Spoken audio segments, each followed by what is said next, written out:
ejecutiva con especialización en e-learning por la Universidad Tecnológica Nacional. Es máster en TIC aplicadas a la educación en la Universidad Autónoma de Barcelona, España. Es profesora de matemática con experiencia en nivel medio y universitario. Tiene un sinfín de trabajos y, para hacerla corta, yo voy a hacer mi presentación personal, que yo la conocí a Paola haciendo cursos del Ministerio de España y es extremadamente activa, muy buena manejando redes sociales, tiene un blog muy lindo que se llama Aplicaciones Educativas en Entornos Virtuales, si lo quieren visitar, y además es un placer trabajar con ella como persona, muy generosa, igual que José Luis, con sus conocimientos y para ayudar y colaborar en cualquier tipo de trabajo. Así que los dejo con Paola. Bueno, gracias. Bueno, primeramente, la verdad quiero agradecer a María Luisa especialmente por haberme invitado a este evento, bueno, a esta actividad en realidad que iniciamos el día martes. Y bueno, un doble agradecimiento porque me hizo conocer un grupo humano, un grupo profesional, la verdad, sin palabras, ¿no? Me tengo que ir hoy y la verdad que no me quiero ir, porque se vive, se siente, se percibe un grupo de trabajo y un grupo humano realmente de extremada calidad.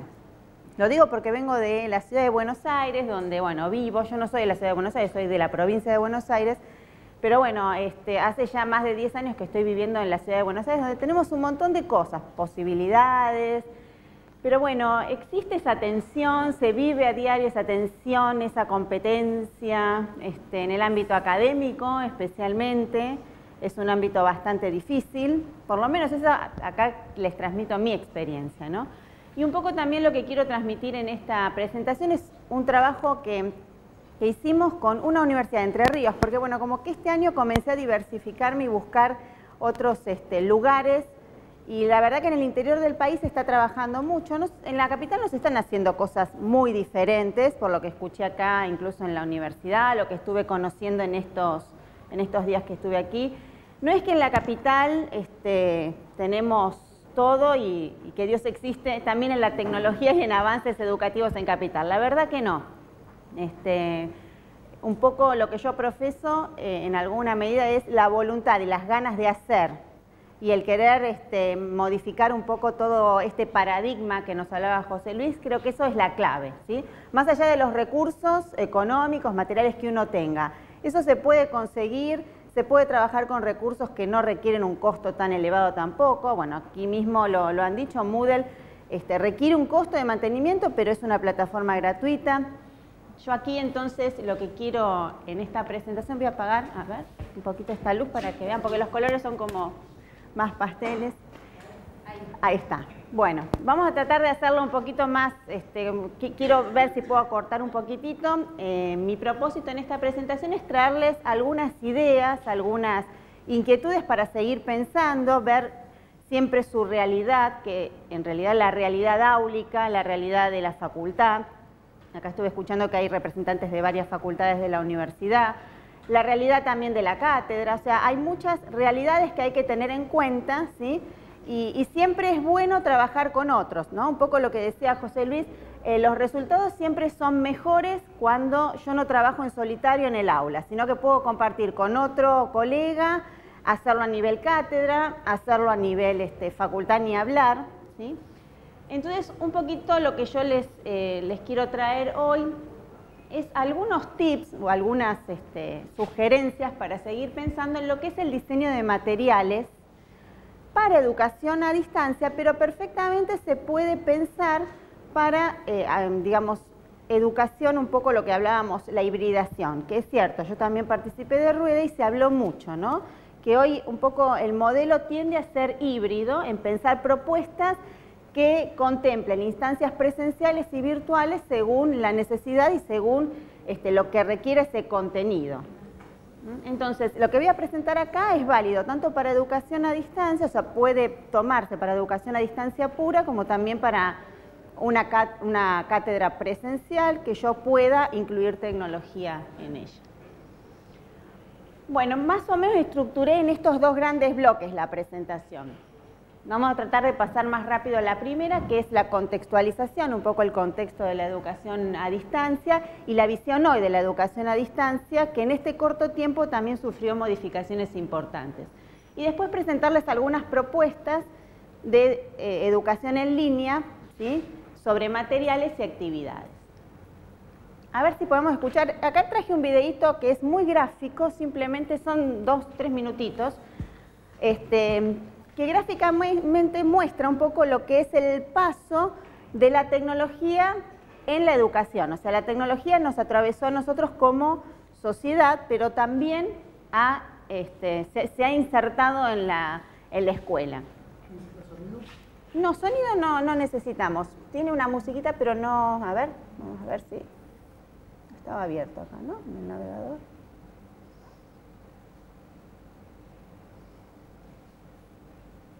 A ver. Si yo lo veo acá... Podemos hacerlo de acá el enlace, ¿no? Porque lo habíamos abierto, pero...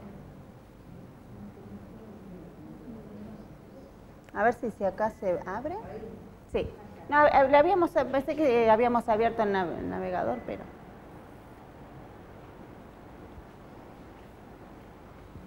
Bueno.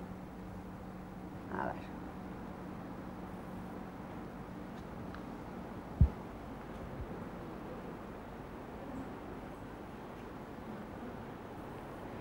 Tiene tiene música, pero no tiene algo que escriban. Un poco lo que se va viendo en las imágenes es el paso de... En realidad la tecnología, como decía José Luis, no es Internet, ¿no? O sea, la tecnología, cuando pensamos en Internet, pensamos en tecnología, y en realidad la tecnología viene de la prehistoria, ¿no? Ahí también tenemos un recurso tecnológico.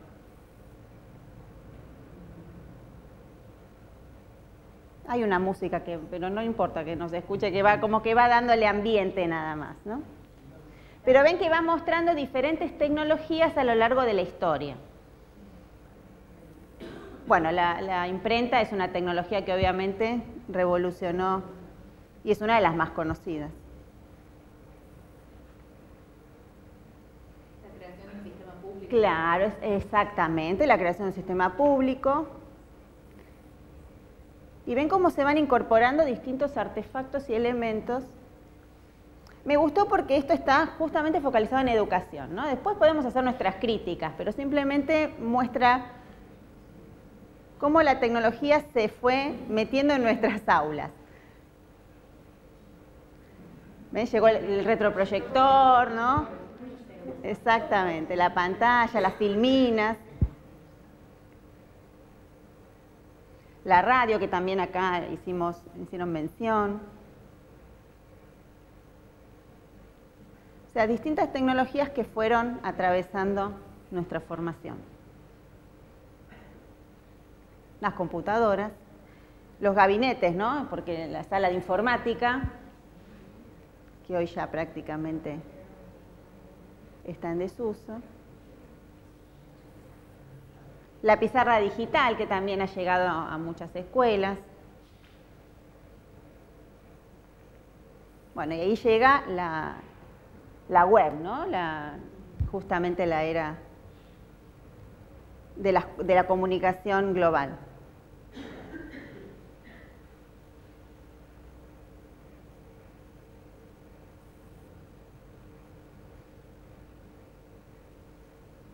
Bueno, y ya acá en el 2000 comienzan también, acá es a nivel, digamos, general, ¿no? Obviamente según las culturas, los países, los continentes, esto tiene una variabilidad en el tiempo, pero...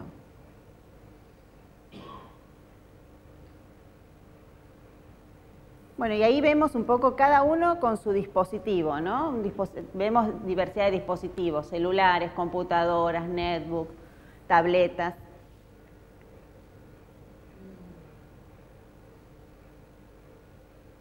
Bueno, y finalmente...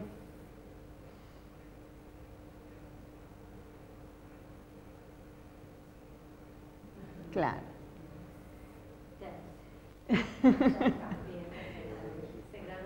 Se gradúa y vuelve, exactamente. Se gradúa pero vuelve, exactamente. Bueno, no, me pareció simpático como para dar un poco de contexto y un poco lo que comentaba José Luis, que en realidad la tecnología no surge con Internet, ¿no? Uno asocia tecnología, sobre todo en educación y demás, pero la tecnología ha tenido sus hitos, ¿sí?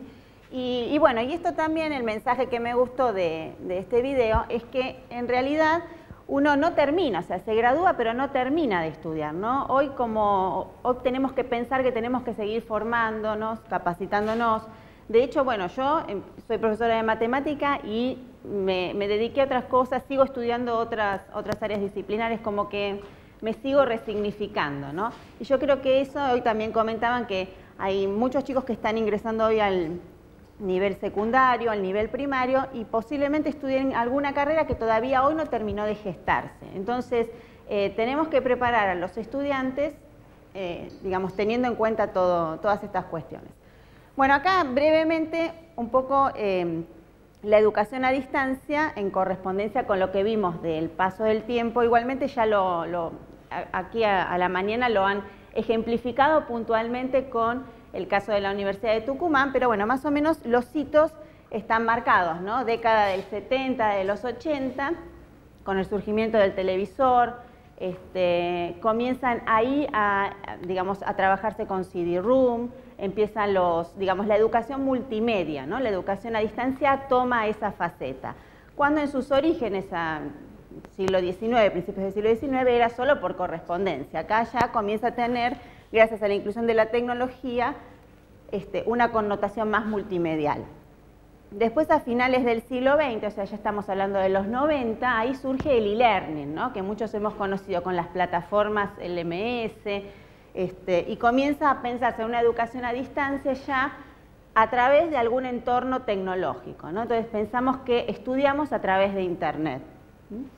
Y ya en el siglo XXI, digamos, más o menos entre el 2004 y 2005, ahí se produce un gran auge con la llegada de la web o las redes sociales y lo que es toda la tecnología 2.0, ¿no? Que justamente nos invade en Internet. Aparecen un montón de plataformas que, bueno, que me permite a mí interactuar y no solamente consumir, sino producir. Que ese es un punto que nos está faltando todavía, ¿no? El tema de poder nosotros ser productores y no solo consumidores. Y bueno, y el futuro es el presente. Bueno, justamente acá hay una construcción. Tenemos que pensar que el futuro no lo conocemos, pero seguramente no será el presente. Bueno, y hablando de tecnologías de la web 2.0, hoy estamos en un mundo similar a ¿no? Si entramos a Internet, nos encontramos con un montón de herramientas, que obviamente que las herramientas y recursos están ahí, ¿no? Nosotros somos los que tenemos que darle un uso y una aplicación y una apropiación. Y bueno, les puedo decir que muchas de estas herramientas, que incluso estuvimos trabajándolas algunas, ¿no? Porque la idea no es buscar la herramienta, sino primero tener, digamos, bien en claro qué es lo que yo quiero hacer, qué es lo que quiero proponer, qué tipo de actividad, qué tipo de recurso quiero proponer para llevar a mis aulas, y después ver qué herramientas de todas las que me ofrece la red puedo seleccionar. Acá, en este gráfico que tomé, bueno, el autor hizo esta clasificación, ¿no? Herramientas para crear murales, si yo quiero hacer algo más visual, como una actividad de síntesis, una actividad de fijación de ideas. Tengo también para crear algún tipo de recurso interactivo, un video, ¿sí? Un video que plasme alguna idea central. Tengo también herramientas para generar rúbricas, ¿sí? Algo que nosotros hacemos, evaluamos, bueno, acá podemos hacerlo en forma digital, para poder producir todo lo que sean blogs y recursos web, ¿sí? También la web me permite herramientas para hacer actividades colaborativas, que actividades colaborativas las hacemos en presencial, ¿no? Pero también podemos trabajar en forma colaborativa virtual.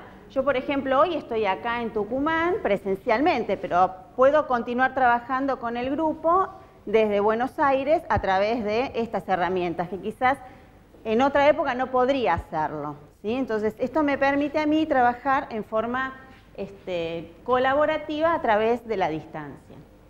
Estas son algunas de las herramientas y bueno, siempre no tengo yo que buscar la herramienta, siempre tengo que pensar qué es lo que quiero hacer y después recurrir y ver qué herramienta me facilita o me ayuda a mi objetivo. Bueno, un autor que les recomiendo, digamos, de lo que es educación a distancia, no sé si lo conocen, que es Garciaretio, Lorenzo Garciaretio. Es el último libro que presentó, que es Bases y Mediaciones, no noté la referencia, pero lo publicó en el 2014, hace poquito, Bases y Mediaciones de la Educación a Distancia en la Era Digital, creo que se llama así. Pero bueno, si buscan por este autor, lo van a encontrar. Y fíjense que cómo presentó este libro. Este libro lo presentó, creo que tiene 11 capítulos, y fue presentando ese libro con pequeños videitos donde iba haciendo una síntesis de cada capítulo que desarrollaba. O sea, ya no es el libro que yo voy, consumo de papel solamente, sino que hay otra oferta de producción. O sea, está el libro en papel, quien lo quiere consumir, pero también puede recurrir a estos videitos que son cortos de unos 15 minutos. Ahí hay un enlace a uno de ellos, creo que es el primero, donde presenta el tema.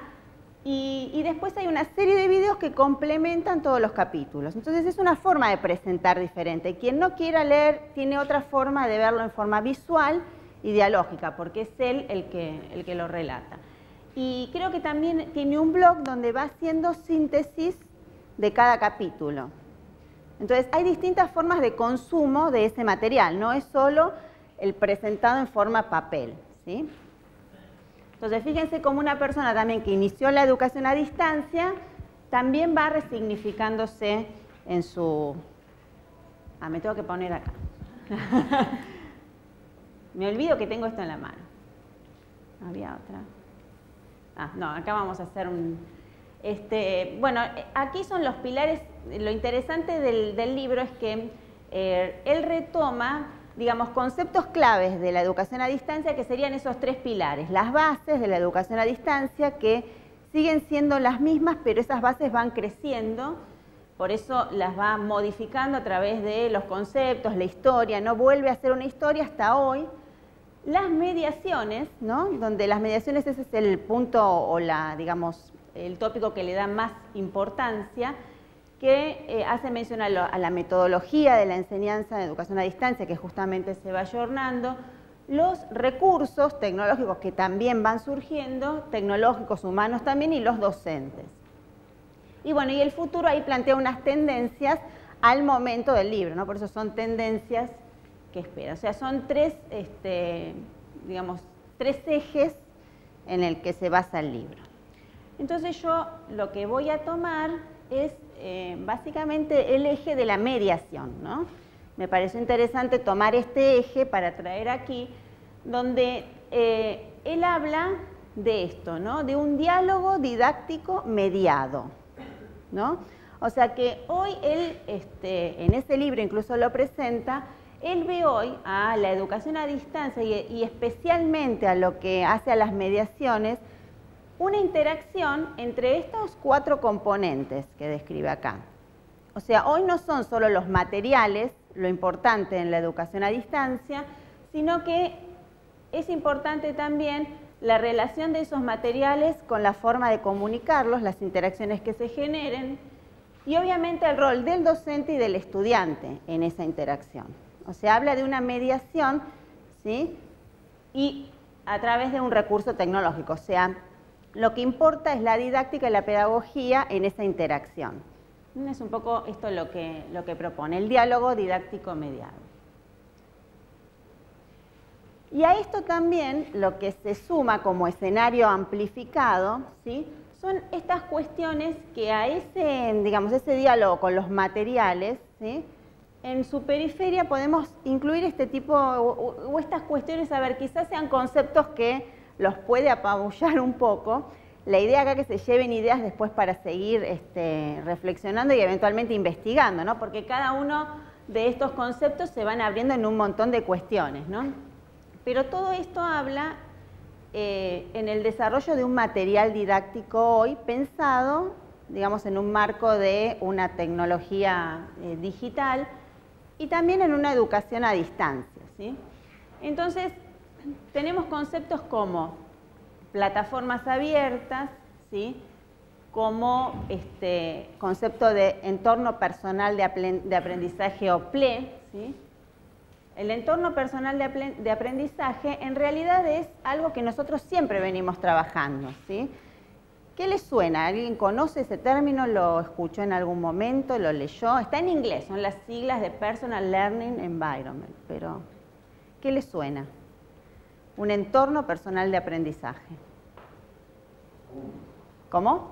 Suena Google. Google, bueno. Es un recurso, bien. Creo que tiene que ver con todas las herramientas, pero exacto. también todas las personas con las que uno se Exactamente. va conectando y que van formando parte de tu espacio propio de continuar aprendiendo. Es la red. Exacto. Es decir, hoy, claro, en realidad esto uno siempre lo tuvo, ¿no? Su entorno personal de aprendizaje puede ser la facultad, ¿sí? Donde uno trabaja, donde interactúa con ¿qué? Con diferentes colegas de distintas disciplinas, con distintas historias, que todos tienen distintos niveles de conocimiento, o sea, no todos tenemos los mismos conocimientos, ¿no? Sino que podemos aportar. Entonces, ese entorno con lo que uno va formándose para generar nuevo conocimiento, ese es mi entorno de aprendizaje, ¿sí? Y obviamente los recursos. Yo cuando comparto digo, bueno, yo leí este libro, te sugiero aquel otro, tengo esta información. Google, por eso, Google es un recurso más, porque yo acudo a Google para tener información, ¿sí? Pero este concepto de PLE hoy se ha instalado mucho con el uso de las tecnologías, porque las tecnologías me permiten a mí interactuar con otras personas más allá de mi entorno, por eso es como que se amplifica ese escenario, ¿no? El entorno que yo tenía a lo mejor en lo presencial, lo amplifico en lo virtual. De hecho, yo lo amplifiqué, mi entorno personal, por eso estoy acá, ¿no? Porque, digamos, conocí a un montón de gente a través de las redes, a través de internet, que me permitieron contactarme. Cuestiones tenemos comunes, otras que yo aporto, otras que ellos me aportan a mí, y entonces construimos conocimiento y nos enriquecemos todos.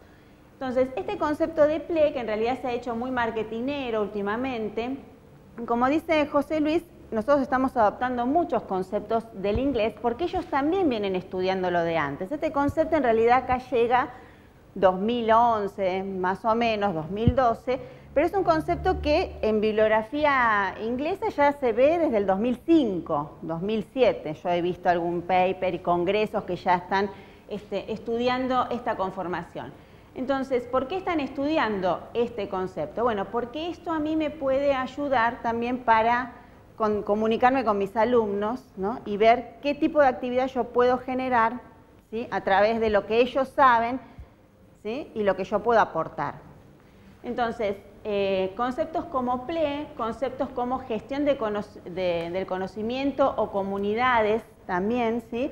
Armar los grupos estos de Facebook generan comunidad de aprendizaje, no necesariamente para la diversión, sino yo puedo utilizar algún tipo de recurso para generar una comunidad donde participe para alguna actividad, no tiene que ser permanente, ¿no? Puede ser para alguna actividad concreta que organice algún tipo de comunidad de aprendizaje. Digo Facebook porque es el entorno más conocido, pero hay un montón de plataformas. ¿Vieron en ese grafiquito que les mostré anterior? Bueno, ahí hay un montón de plataformas que me permite a mí generar espacios al estilo de un campus virtual también. Y un campus virtual también puedo generar una comunidad de aprendizaje, ¿sí? A través de algún grupo, algún foro. Con lo cual, estos son conceptos que van más allá de la herramienta que utilice, ¿sí? Y acá conceptos como ubicuidad, MOOC, esto se está utilizando mucho. Bueno, ubicuidad es un concepto que también viene del norte y de alguna manera lo han desarrollado gracias a que a todos los recursos tecnológicos que me permiten a mí estar en muchos lugares diferentes y poder seguir haciendo, yo por ejemplo estoy acá, pero sigo trabajando como si estuviera en Capital Federal, ¿sí? O sea, ubicuidad, que yo puedo seguir desarrollando actividades, puedo seguir aprendiendo más allá del lugar físico donde esté, ¿sí? A eso se refiere la ubicuidad, ¿no? Y esto me lo permitieron las tecnologías móviles, básicamente, ¿sí? Yo a través del celular, como decía José Luis, puedo hacer lo que se me ocurra, ¿sí? Que ya no es más ni un celular, un dispositivo móvil. Y un concepto también interesante, que es un poco lo que comentaba Jenny, donde a través que nos conocimos, los MOOC, que también es una sigla inglesa, ¿sí? Habla de cursos abiertos, ¿sí? Y masivos, y gratuitos también, ¿sí? Que en realidad es una tendencia que comenzó en el 2012 más o menos, y muchas universidades se han embarcado en esta. Bueno, 2012 volvemos, en Latinoamérica, pero en Estados Unidos las primeras experiencias vienen en 2007-2008, ¿sí? Donde, bueno, en realidad la primera experiencia fue una universidad de, creo que es de Stanford, donde abrieron un curso presencial, ¿sí? Que era, creo que de ingeniería, y también era algo de, más bien de ingeniería o inteligencia artificial, y decidieron ese curso ofrecerlo, abrirlo a quien quiera anotarse. O sea, lo cursa, Claro, lo cursaron los que estaban inscriptos, universitarios, y después lo abrieron, una experiencia que hicieron, ¿no? Por eso también en esto de innovación hay que animarse a experimentar, ¿no? Y no esperar a que todo me salga redondito. Yo tengo que experimentar y a partir de ahí tener el feedback para ver cómo seguir.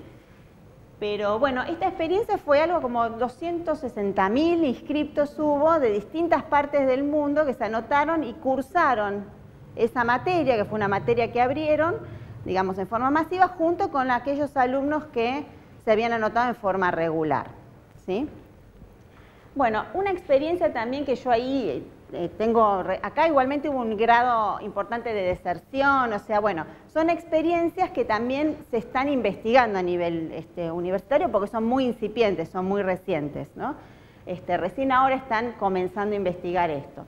Por ejemplo, en Colombia sí tengo el resultado de una investigación que se hizo sistemática, creo que por 3 años, donde se abrió también, creo que era la Universidad de La Sabana, creo que lo hizo, que ofreció igual que como sería la versión latinoamericana, ¿no? Y bueno, y parece ser que hubo mayor participación, porque hicieron después estudios de conexiones y demás, hubo mayor participación, los que mayores aportes interesantes hicieron eran aquellos que estaban en la modalidad informal, es decir, aquellos que participaron en forma libre, gratuita, desinteresada, para aprender nada más, ¿sí? Siempre hablamos de niveles superiores, ¿no? De nivel de universitario, y hasta incluso participan muchos que ya tienen título universitario. Esos son también el grupo etario. Con lo cual, esta es una tendencia, ¿no? Por eso estaría dentro de la ampliación del escenario también a nivel universitario para estar atentos, ¿sí? Para ver qué pasa con esta metodología.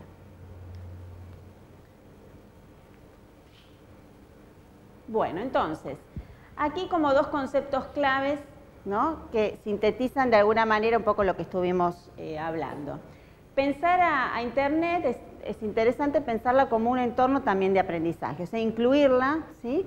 Dentro de nuestra práctica docente. Y a su vez, si pensamos en educación a distancia, también pensar en incluir la red, o sea, todas estas herramientas que me permite Internet, ¿sí? Incluirlas dentro de mi modelo pedagógico que tengo. Es decir, es posible incluir, ¿sí? Todo esto en un Moodle, como por ejemplo se tiene aquí en la Universidad de Tucumán, ¿sí? De hecho, bueno, acá con las nuevas versiones que estuve escuchando, seguramente hay muchos bloques que se pueden incluir. Incluso yo puedo trabajar con herramientas de afuera y incrustarlas a través de distintos recursos como tareas, archivos. Bueno, yo acá estoy nombrando algunos de Moodle porque seguramente ustedes los conocen, pero todo esto perfectamente se puede integrar a una plataforma como Moodle si pensamos en un entorno cerrado. Bueno, y acá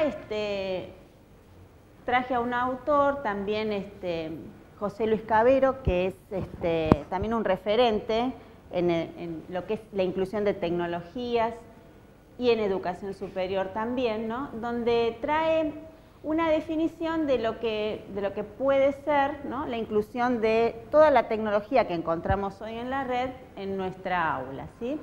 ¿Y qué es lo que me permite? Me permite un aprendizaje más flexible, ¿sí? También me permite, bueno, utilizar lo que hablábamos, diferentes herramientas. Estas herramientas son las que, decíamos, se pueden integrar perfectamente a un entorno cerrado como Moodle, ¿sí? Y lo interesante también de poder, o lo que me posibilitan estas herramientas, es también pensar en materiales más de índole visual, ¿sí? Porque nuestros alumnos hoy consumen mucho audiovisual, ¿no? Entonces, quizás pensar un material que no sea solo textual, sino hipermedial, o pensar, como por acá comentaba, o sea, yo por eso escuchaba hoy a la mañana y la verdad que me pareció muy interesante porque todo esto, ven, se puede perfectamente integrar con la propuesta institucional que hay en la universidad. Entonces, pensar quizás en pildoritas, en materiales, construir un material que no sea un texto PDF que se tenga que descargar, ¿no? Quizás, bueno, si está la posibilidad de hacer alguna grabación, ¿sí?, de alguna, digo clase, pero no clase expositiva que hablo, ¿no?, 2 horas, porque para eso me pongo en el frente y hago lo mismo, ¿no? Sino, bueno, pensar algún recurso, alguna actividad, algún tipo digamos, de estrategia dialógica que se genere en un video, ¿no?, con imágenes, que sean cortos, ¿no? Bueno, todas estas estrategias se pueden perfectamente pensar al momento de incluir todo lo que es la red en un aula virtual. Hasta acá, ¿alguien me quiere hacer alguna pregunta o seguimos? ¿Seguimos? Bueno, estamos con poco tiempo, pero bueno, seguramente se van a llevar un montón de información, hay un montón de nombres y cosas. Acá no era digamos, el objetivo explayarme, porque cada término tiene un montón para explayarse, ¿no? Simplemente para que se lleven algunas ideas para seguir pensando. Bueno, en este gráfico de alguna manera Cavero también sintetiza todo lo que estaba anteriormente indicado, ¿no? Todas las variables que intervendrían en lo que es un material, o una formación en red, ¿no? Si yo pienso en un curso, ¿sí?, en un material, ¿qué tengo que tener en cuenta? Bueno, tengo que tener en cuenta, obviamente, los contenidos que quiero incluir, ¿sí? Acá están los contenidos, ¿sí? Tengo también que pensar en una estrategia didáctica, porque que yo trabaje con tecnología no quiere decir que deje de pensar en cómo hacerlo, ¿sí?, en cómo presentarlo. También pensar en una comunidad virtual, ¿no? Porque así como se genera una comunidad presencial en un aula, tengo que pensar o tener en claro que lo que voy a generar va a ser una comunidad con mis alumnos en el aula. Herramientas, bueno, de comunicación, voy a incluir todas las herramientas que me permite, tanto el entorno virtual como cerrado, como puede ser Moodle, como puede ser cualquier herramienta, un Skype, puedo incluir un WhatsApp, ¿sí? Un montón de herramientas que me permite estar también comunicado. Modelos de evaluación también, obviamente tengo que pensar en esto. Aspectos organizativos, cuando yo organizo una clase presencial, hago una estructura, ¿no?, me planifico, bueno, aquí lo mismo. Y acá aparece digamos, una variable interesante que él habla de e-actividades. O sea, en realidad son las actividades, pero las actividades mediadas por un recurso de la red, ¿no? Un poco es esa la definición que él toma. Y obviamente, importantísimo, la figura del alumno y del profesor, ¿no? O sea, todos estos elementos también intervienen. Fíjense que hay muchos que coinciden con lo presencial.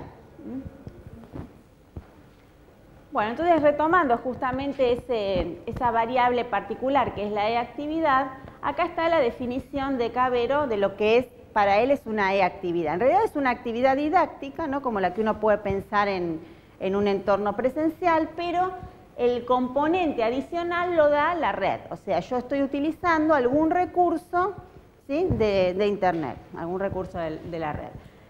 En realidad yo también lo extendería a un recurso de la red o eventualmente también puede ser un recurso de una plataforma como puede ser Moodle, ¿no?, que también tenemos un montón de recursos para generar actividades. Pero bueno, yo esa actividad que genero en Moodle la puedo amplificar con algún recurso de la red además. Entonces, de alguna manera tengo un montón de posibilidades, el abanico de posibilidades es bastante grande. Bueno, y acá algunos tips como para pensar al momento de diseñar o de ponerme a pensar en una actividad en línea, ¿no? Bueno, ven que los componentes acá, las preguntas que me tengo que hacer son básicamente las mismas que me tengo que hacer en cualquier actividad que genere, sea presencial o no, ¿sí? Digamos, la variante va a estar el recurso tecnológico que puede emplear. Y quizás la variante aquí de sincronía y asincronía, ¿sí? Obviamente la asincronía me lo permite, digamos, se potencia más en un ambiente virtual, ¿no? Porque la mayor parte de la interacción se produce en forma asincrónica, o sea, no estamos los dos en el mismo espacio, en el mismo momento, ¿sí? Pero bueno, esas actividades asincrónicas que obviamente tienen el mayor peso en lo que es una formación virtual, se pueden complementar también con instancias sincrónicas, que son las que hoy comentaban, por ejemplo, una videoconferencia, ¿no? Hacer una actividad a través de una videoconferencia, que no tiene por qué ser siempre videoconferencia, pero puedo tener una actividad que sea en ese formato. Y bueno, y después también pensar en actividades individuales y grupales, ¿sí? Que eso también lo puedo pensar en lo que es presencial. Bueno, acá entonces, recapitulando, el eje central, ¿sí? Para mí, en lo que significa hoy, con todo lo que estamos viendo, ¿no? Con todos los recursos que hoy nos ofrece Internet, me parece que hay que hacer foco, ¿sí? Como docentes, en pensar y en diseñar las actividades. Un poco lo que decía José Luis hoy, ¿no? Pensar qué es lo que quiero lograr, ¿sí? Quizás surjan más preguntas que respuestas, no pensar en actividades que sean tan direccionadas, donde haya una... ¿Cómo usaste el simulador? No sé, simular, pacto de simulación, ¿no? O sea, no replicar esto porque también se puede hacer en lo virtual, ¿no? También podemos generar un pacto de simulación, donde damos actividades muy dirigidas, ¿sí? Entonces, claro, tienen una respuesta inmediata. Sino aprovechar los recursos de la web para pensar actividades un poco más interesantes, un poco más que involucren el pensamiento, que involucren las preguntas que pueda hacerse el estudiante.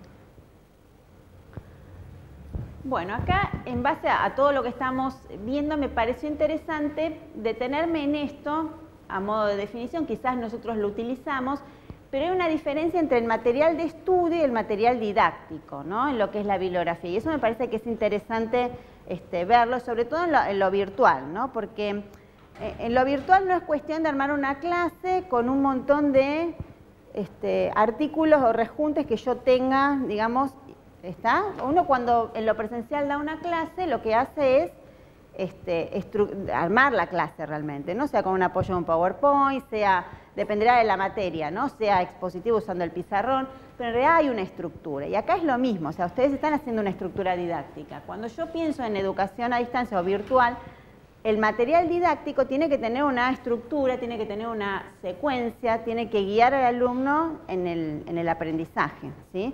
No es lo mismo un material que yo use para la educación, un material educativo, que un material didáctico que tiene una finalidad, está hecho con un propósito que el alumno aprenda a través de ese material, ¿sí?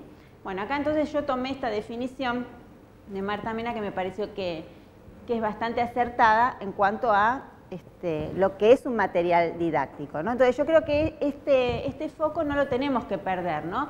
Pensar que cuando trabajamos en educación a distancia tenemos que pensar en este concepto, ¿no? Armar nuestras clases virtuales con una lógica, ¿sí?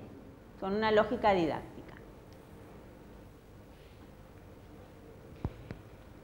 Bueno, con una lógica didáctica armar esos materiales, y me pareció interesante, les traigo así como propuesta también, pensar en una lógica didáctica del material, pero que pueda de alguna manera incluir estas componentes, ¿sí? Estas componentes que, bueno, a mí me parecen interesantes y que de hecho yo las incluyo en algunos cursos que ahora les voy a mostrar rápidamente una experiencia.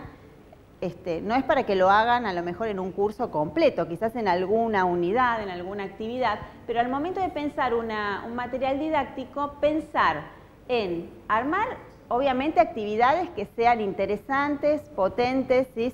Con significado para el alumno, no que sea un simple cuestionario de un verdadero o falso, o que tengan que responder algo que van a Google y enseguida copian y pegan, ¿sí?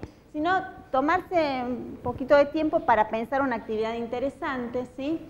Hacer uso de los contenidos que la red me permite, digamos que con los que yo encuentro, un poco lo que decía también, retomando lo de José Luis, pensar en materiales de la red ofrece de todo, ¿no? Ahí está en uno, en la elección, ¿sí? En la selección y en la curación, ahora vamos a ver, o categorización de esos materiales, ¿sí? También pensar en una combinación de entornos abiertos y cerrados, o sea, si ustedes usan Moodle, ¿sí? Pensar en actividades que incluyan obviamente el entorno cerrado que es Moodle, pero que también puedan ofrecer algún tipo de actividad o contenido que esté fuera, o sea, un entorno abierto, ¿sí? Un entorno abierto como puede ser una red virtual, ¿sí? Como Twitter, como puede ser Facebook, ¿sí? O bien como puede ser alguna de las herramientas, crear un mural, ¿no? Intentamos crear un mural nosotros el otro día, lo hicimos en forma analógica, pero bueno, hay herramientas que me permite a mí, y eso lo comparto, por eso hablo del afuera, ¿no? Porque lo pueden ver otros, además de los que están en Moodle. Y bueno, y obviamente el rol docente para mí sigue siendo clave, más allá que algunos, digamos, el mito de que el docente en lo virtual y demás desaparece porque todo lo hacen las máquinas, al contrario.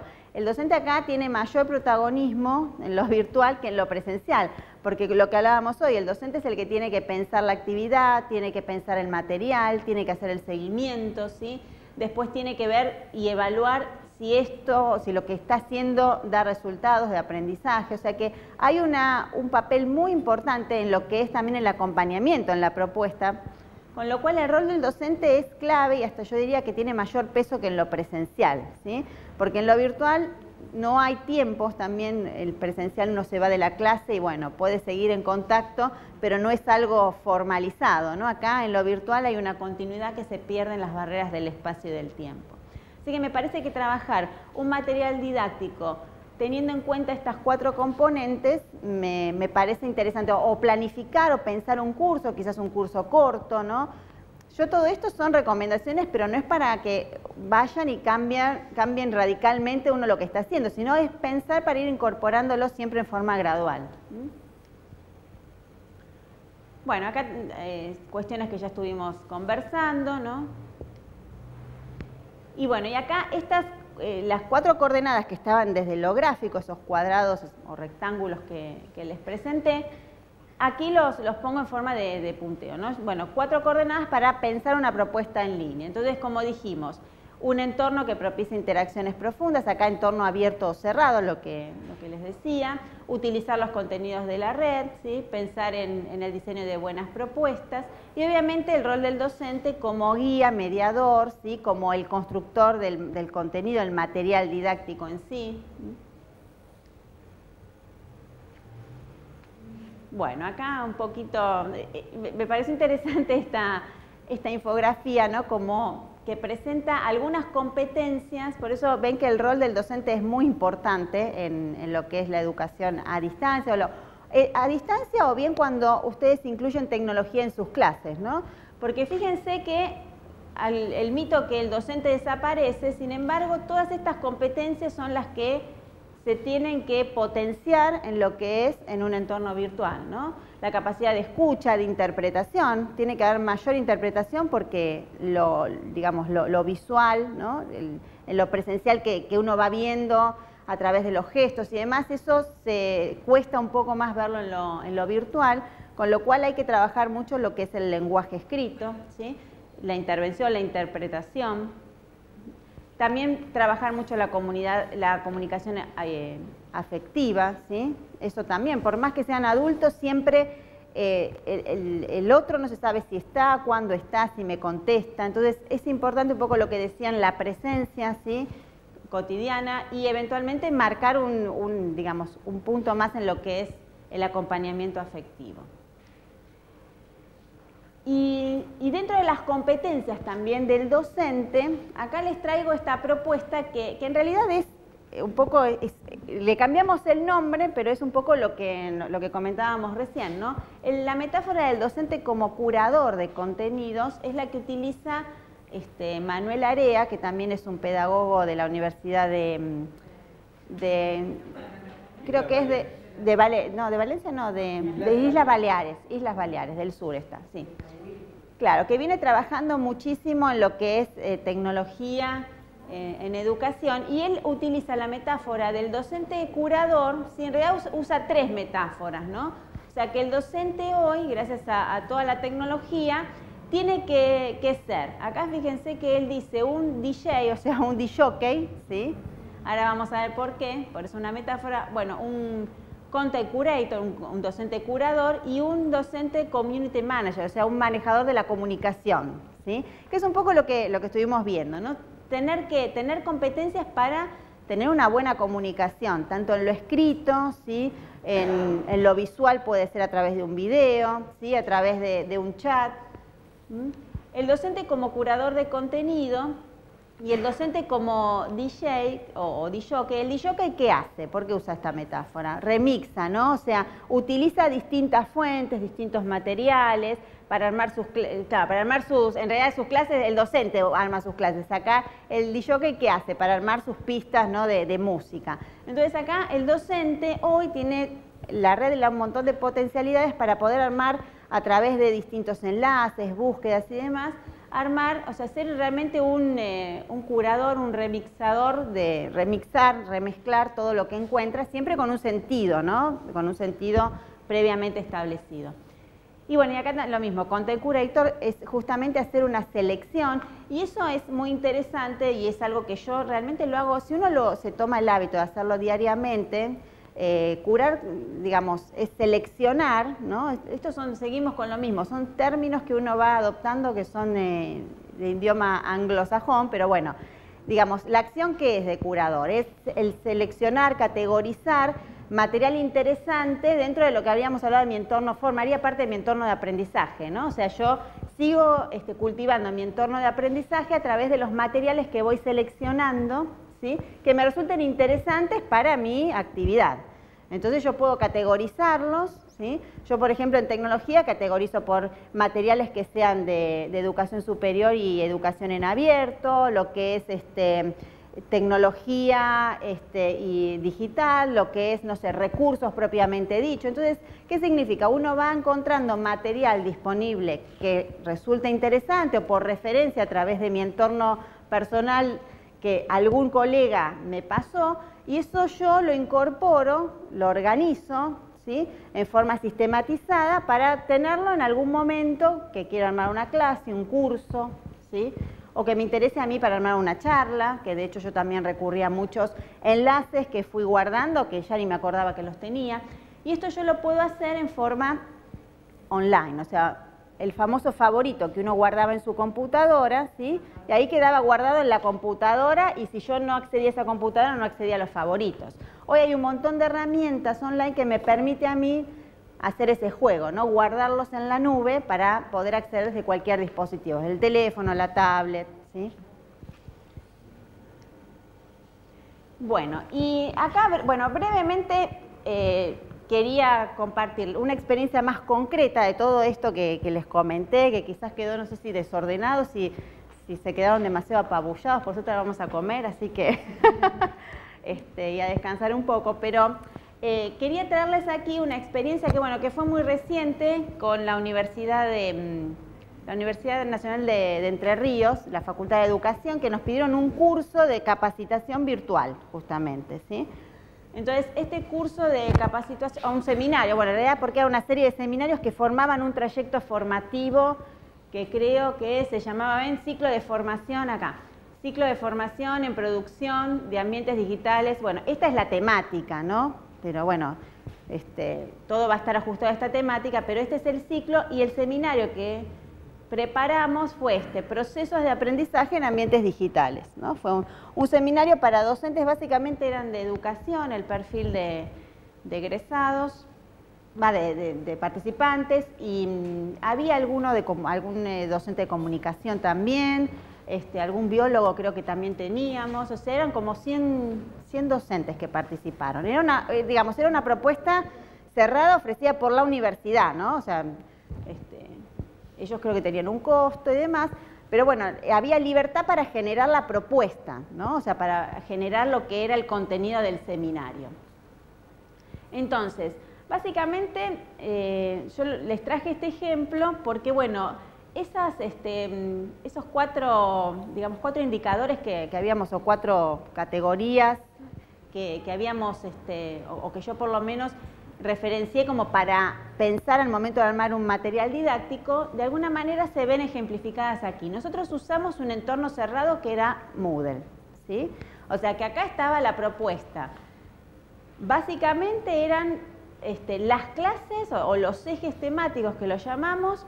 Fíjense que los contenidos que armamos, o sea, los contenidos en sí, no eran contenidos escritos especialmente para el curso, sino que justamente se fue haciendo una curación de contenidos. O sea, se armó el contenido a través de enlaces de interés, referencias, porque estos son enlaces, ¿no?, que se fueron agregando, escritos nuestros también de los profesores que participamos, o sea, material que les dimos de lectura, videos también de interés que complementaban, o sea, que el material, ¿no?, lo que era, no fue un material escrito por todos, sino que fue más bien construido en ese formato.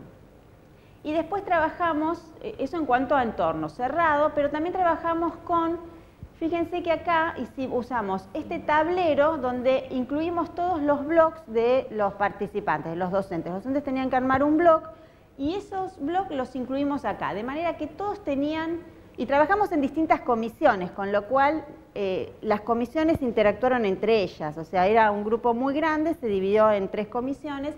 De esa forma, digamos, esto sintetizaba todo. O sea, que podían interactuar los que estaban en una comisión y los que estaban en otra también, conociendo lo que hacían. Entonces, acá ya pensamos en un espacio abierto, porque ya esto ya está en la red, hay interacción entre los propios inscriptos en el curso, en distintas comisiones, pero además podían verlo y participar cualquiera que anduviera en la red, ¿sí? Y después también, acá seguimos utilizando la red, armamos un tablero en Pinterest que permite visualmente una actividad que se planteó en un entorno cerrado, ¿sí? Después la llevamos al abierto, o sea, los resultados se plasmaron acá. Tenían que realizar justamente un entorno personal con algún graficador que eligieran, se les dio las herramientas, bueno, hubo toda una producción, ¿no? Pero lo que yo quiero acá significar es que trabajamos en simultáneo. Actividades que se realizaban acá, la consigna estaba claramente acá, después se llevaban los resultados afuera. Con lo cual acá, esto, si ustedes hacen una búsqueda, seguramente encuentran este tablero en la red, ¿sí? Y después trabajamos con consignas propias, como el trabajo final, que ahí ya no se compartió con el afuera, quedó en la plataforma. Y eso fue lo que después determinó la calificación, ¿no? Más toda la actividad que fueron realizando. Bueno, y acá un poco ven, el seminario nosotros lo estructuramos de esta forma. Un aula virtual, ¿sí? Después un aula abierta, que sería las publicaciones de los foros, ¿sí? Y después trabajamos mucho también desde lo abierto con Twitter, ¿sí? Habrán visto que, bueno, generamos un hashtag, entonces todas preguntas, incluso, digamos, no se dio una actividad guiada en Twitter, ¿no? Preguntas que a lo mejor algún contenido aparecían con ese hashtag por los alumnos, o sino también comentarios de las lecturas que iban haciendo, reflexiones las iban compartiendo acá, ¿sí? Las tareas también, ya publiqué mi artículo en el blog, entonces lo comunicaban, o sea, utilizaban Twitter para comunicar, para compartir reflexiones del material, para hacer alguna consulta. Entonces trabajamos mucho con esa, digamos, con esa herramienta, que esto era abierto también, ¿sí? Y generamos también una red de, a lo mejor no se visualiza bien, pero bueno, ahí está el enlace que se amplifica bien. Trabajamos con una herramienta para generar todas las interacciones que se habían dado entre los propios estudiantes, ¿sí? Analizar, exactamente. Sí, creo es NL o NLX, creo. Ese lo hizo Pablo, pero yo ahí no estuve trabajando porque fue un trabajo que justamente los docentes trabajábamos en forma cooperativa también, ¿no? Donde no hacíamos todo lo mismo, a lo mejor nos repartíamos tareas. La nube esta, por ejemplo, la hice yo, esto lo hizo el otro profesor, ¿sí? O sea, íbamos también incluyendo nosotros, íbamos trabajando en función de los resultados que íbamos teniendo para ver análisis y demás. O sea, no es que ven que el rol docente también es activo y van surgiendo también emergentes que uno va viendo y va capitalizando.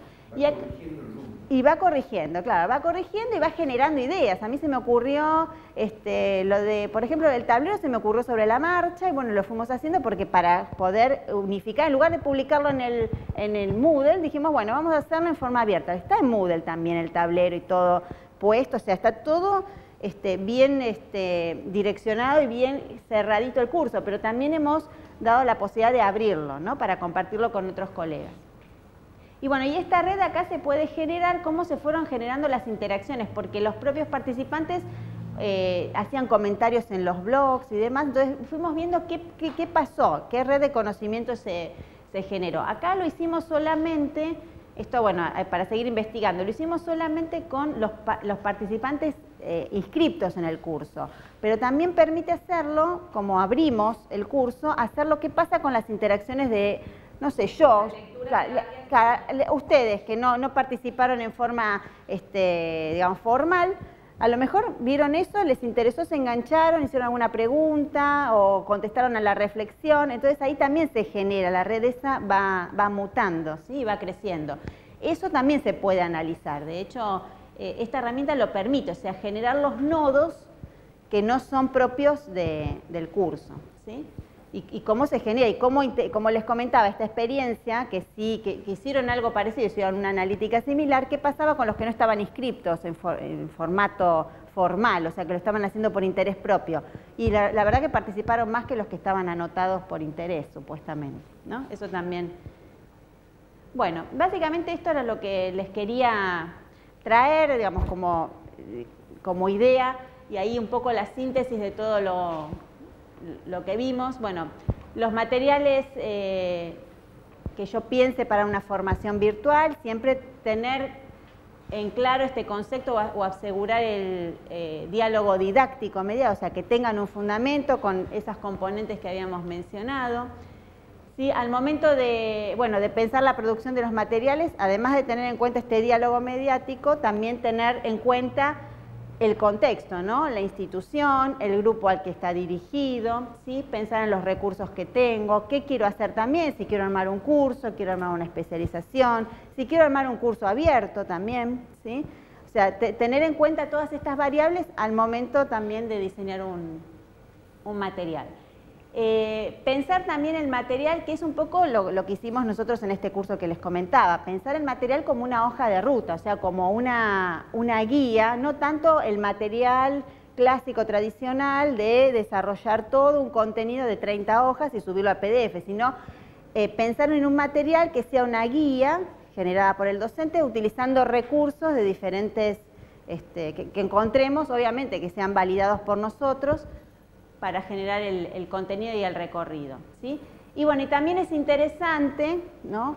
Que me parece que más que interesante es fundamental, que es un poco lo que les decía, no largarse a hacer cosas en solitario, ¿no? Sino pensar en armar grupos de docentes, en recurrir, ustedes tienen el centro, el CIE para también recurrir, lo que es UNT virtual, o sea, pensar en conjunto, o sea, tratar de no experimentar solo, sino experimentar con otros, ¿sí? Que siempre va a ser más rico, va a salir mejor seguramente, o mejor, o por lo menos con más ideas y va a ser más rico en la producción final. Así que bueno, un poco eso era mi intención transmitirles, espero que haya resultado. Y bueno, cualquier cosa ahí tienen mi contacto. Si alguien quiere después hacerme alguna pregunta, si se ponen a investigar algo, surge alguna duda, yo no tengo ningún problema en responderles, sino bueno, también cuentan aquí con gente súper especializada, pero bueno, ahí dejo mi contacto, no tengo ningún problema en que me escriban por alguna duda, consulta, y bueno.